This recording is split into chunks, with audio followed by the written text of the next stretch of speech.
नमस्कार दोस्तों, आपका हमारे यूट्यूब चैनल पीबीएस क्लासेस में हार्दिक स्वागत है दोस्तों। चलिए दोस्तों, इसी के साथ 15 दिसंबर का करंट अफेयर देख लेते हैं। करंट अफेयर एक महत्वपूर्ण टॉपिक होता है दोस्तों।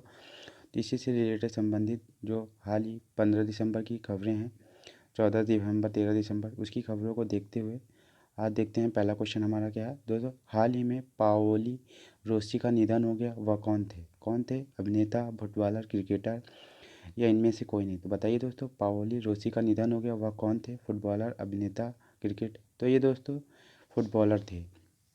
फुटबॉलर बात करते हैं दोस्तों, ये कहाँ के थे? तो दोस्तों ये इटली के थे। इटली के। इन्होंने 1982 में अकेले दम पर मतलब अकेले दम से इटली की टीम को जिताया था।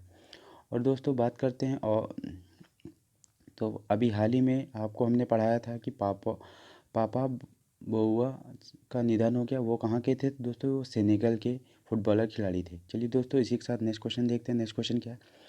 किन दो देशों ने 12 दिसंबर 2020 को औपचारिक राजनयिक संबंध स्थापित करने की घोषणा की है? बताइए दोस्तों, किन दो देशों ने? भूटान और चीन, इजराइल और भूटान, इजराइल और चीन, इनमें से कोई नहीं? तो दोस्तों ये किया है इजराइल और भूटान ने। इजराइल और भूटान ने किया है दोस्तों राजनयिक संबंध दिसंबर 2020 में। तो दोस्तों ये यूएनएससी के साथ संबंध नहीं है। बात करते हैं दोस्तों, भूटान की तो राजधानी थिम्पू हो जाती है। मुद्रा की बात करते हैं तो नगुल्टम यहाँ की मुद्रा हो जाती है दोस्तों। और पीएम की बात करते हैं तो लोटे शेरिंग यहाँ के पीएम हो जाते हैं दोस्तों। और नेशनल खेल की बात करते हैं तो यहाँ पर दोस्तों तीरंदाजी खेला जाता है दोस्तों।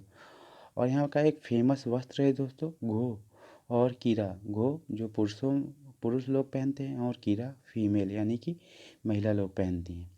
चलिए दोस्तों, इसी के साथ नेक्स्ट क्वेश्चन देखते हैं। नेक्स्ट क्वेश्चन, हनुक्का महोत्सव कहाँ मनाया जाता है? भूटान, चीन, नेपाल या इनमें से कोई नहीं? हनुक्का महोत्सव कहाँ मनाया जाता है? भूटान, चीन या इनमें से कोई नहीं? तो दोस्तों ये मनाया जाता है भूटान में। दोस्तों ये किसका त्यौहार? ये यहूदियों का किस्मत का महोत्सव है दोस्तों। फेस्टिवल ऑफ लाइट कहा जाता है दोस्तों इस त्यौहार को। और ये भूटान में मनाया जाता है प्रायः हनुक्का। चलिए दोस्तों देखते हैं नेक्स्ट क्वेश्चन। नेक्स्ट क्वेश्चन है, भारत जल प्रवाह शिखर सम्मेलन IWIS वार्षिक कार्यक्रम का कौन सा संस्करण है? तो बताइए दोस्तों, भारत जल प्रवाह शिखर सम्मेलन IWIS वार्षिक कार्यक्रम का कौन सा संस्करण है? चौथा, पांचवा, छठा या इनमें से कोई नहीं? तो बताइए दोस्तों, कौन सा संख्या है? तो दोस्तों ये है, बात करते हैं IWIS की, तो दोस्तों इंडिया वाटर इम्पैक्ट्स समिट दोस्तों। और इसके बाद कहते हैं उद्घाटन किसने किया? था दोस्तों इसका उद्घाटन रतनलाल कटारिया ने किया है। रतनलाल कटारिया ने इसका उद्घाटन किया है, जो जल राज्य मंत्री हैं। और ये किसके तहत किया गया? तो दोस्तों ये नमामि गंगे के तहत किया गया, नमामि गंगे मिशन के तहत किया गया। और इसकी थीम क्या थी दोस्तों? थीम अर्थ गंगा नदी संरक्षण समकालीन विकास। और दोस्तों कौन सा संस्करण था? तो दोस्तों ये पांचवा संस्करण था। चलिए दोस्तों नेक्स्ट क्वेश्चन देखते हैं। इसरो ने 17 दिसंबर 2020 को CMS-01 सैटेलाइट लॉन्च करेगा, या किस प्रकार का सैटेलाइट? तो बताइए दोस्तों, इसरो इसरो 17 दिसंबर 2020 को CMS-01 सैटेलाइट लॉन्च किस प्रकार का है? संचार उपग्रह, पृथ्वी अवलोकन उपग्रह, नेविगेशन सैटेलाइट, जासूसी सैटेलाइट? तो दोस्तों ये है संचार उपग्रह यानी कि कम्युनिकेशन सैटेलाइट दोस्तों। बात करते हैं दोस्तों, तो ये कौन सा सैटेलाइट है अब तक का? तो ये 77वां नंबर का सैटेलाइट है दोस्तों। किस रॉकेट तो ये दोस्तों PSLV-C50 से के द्वारा लॉन्च किया जाएगा दोस्तों। अबाउट इसरो यानी कि इसरो के बारे में बात करते हैं दोस्तों। 15 अगस्त 1969 ईस्वी को इसका गठन हुआ था। संस्थापक कौन? विक्रम भाई साराभाई। हेडक्वार्टर बेंगलुरु। निर्देश यहाँ के DG यानी कि निदेशक कौन है? तो दोस्तों K. सिवन यहाँ के हाल ही में अभी वर्तमान में DG। चलिए दोस्तों नेक्स्ट क्वेश्चन देखते हैं। 9वां सतत पर्वत विकास शिखर सम्मेलन कहाँ से शुरू हुआ? बताइए दोस्तों, 9वां सतत पर्वत विकास शिखर सम्मेलन कहाँ से शुरू हुआ? तो बताइए दोस्तों कहाँ से? देहरादून से, नैनीताल से, गैरसैंण से या इनमें से कौन नहीं? तो दोस्तों ये शुरू हुआ देहरादून से।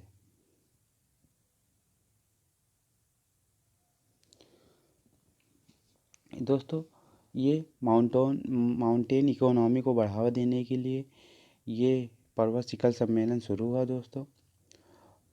इसीलिए इसको 9वां सतत पर्वत शिखर सम्मेलन दोस्तों देहरादून उत्तराखंड में। बात करते हैं उत्तराखंड की, तो दोस्तों उत्तराखंड की राजधानी दो हैं दोस्तों। ग्रीष्मकालीन राजधानी गैरसैंण है और शीतकालीन राजधानी देहरादून है दोस्तों। अभी यहाँ पर दोस्तों हाल ही में यहाँ पर आसनसोल रिजर्ट यहाँ पर आसनसोल बायोस्फीयर है दोस्तों। और बात करते हैं यहाँ पर दोस्तों तो ये दोस्तों किससे अलग हुआ है, तो ये उत्तर प्रदेश से अलग हुआ था दोस्तों। और इसके बारे में बात करते हैं तो दोस्तों देहरादून की, तो यहाँ के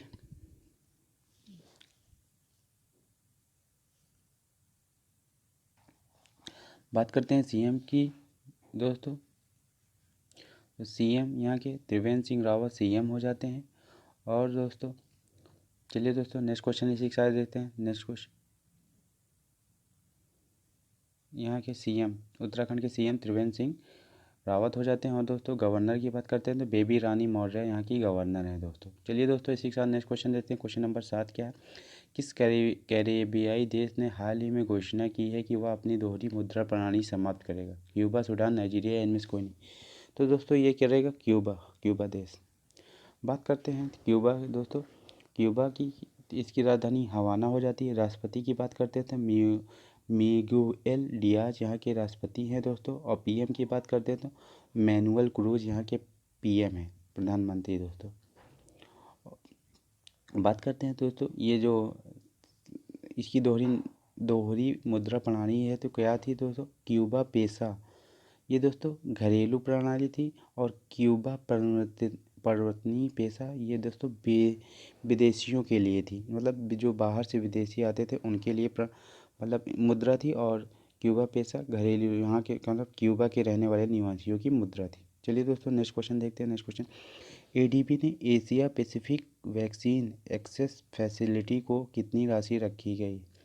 एडीबी ने Asia Pacific vaccine access facility को कितनी राशि रखी है, बताइए दोस्तों कितनी?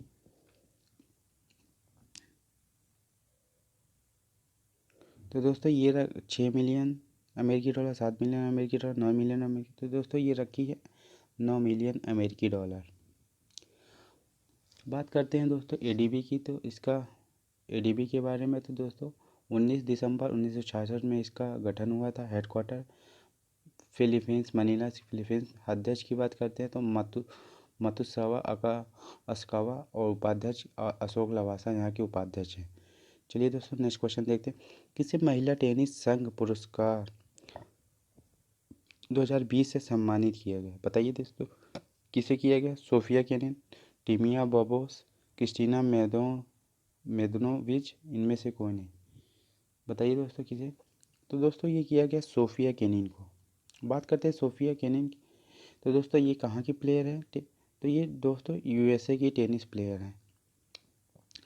और बात करते हैं डबल में विजेता कौन रहा? तो दोस्तों डबल में टीमिया बबोस हंगरी के और क्रिस्टीना म्लादेनोविच फ्रांस के विजेता रहे थे डबल्स में। इम्प्रूव प्लेयर की बात करते हैं तो इगा स्विएटेक पोलैंड की इम्प्रूव्ड प्लेयर के रूप में इनको सम्मानित किया गया दोस्तों। चलिए दोस्तों नेक्स्ट क्वेश्चन देखते हैं। नेक्स्ट क्वेश्चन, सतत कृषि पहल के लिए आईआईटीएन मनीष को मिलेगा प्रतिष्ठित यशवंतराव केलकर युवा पुरस्कार। तो दोस्तों ये कब दिया जाएगा? तो दोस्तों 24 दिसंबर, 25 दिसंबर, 26 दिसंबर या इनमें से कोई। तो दोस्तों ये दिया जाएगा इनको 26 दिसंबर को। ये प्रसिद्ध आईआईटीएन है कृषि पहल के लिए। इन्होंने सतत कृषि पहल के लिए इनको यशवंत राव केलकर पुरस्कार दिया जाएगा। यशवंत राव केलकर दोस्तों जो कृषि से संबंधित कार्य करते हैं उनको दिया जाता है दोस्तों। इसी से संबंधित इनको पुरस्कार दिया जाएगा दोस्तों। चलिए दोस्तों नेक्स्ट क्वेश्चन देखते हैं। हाल ही में एथनोलॉग द्वारा जारी रिपोर्ट के अनुसार विश्व की सबसे अधिक बोली जाने वाली भाषा कौन सी है? तो बताइए दोस्तों कौन सी? अंग्रेजी, हिंदी, उर्दू या इनमें से कोई नहीं। तो दोस्तों ये है तीसरी सबसे ज़्यादा बोली जाने वाली हिंदी। पहले नंबर की बात करते हैं तो दोस्तों पहले नंबर पे अंग्रेजी आती है। दूसरे नंबर की बात करते हैं तो दोस्तों चीनी भाषा बोली जाती है। और तीसरे नंबर पे हिंदी सबसे ज़्यादा सर्वाधिक बोले जाने वाली भाषा बनी है।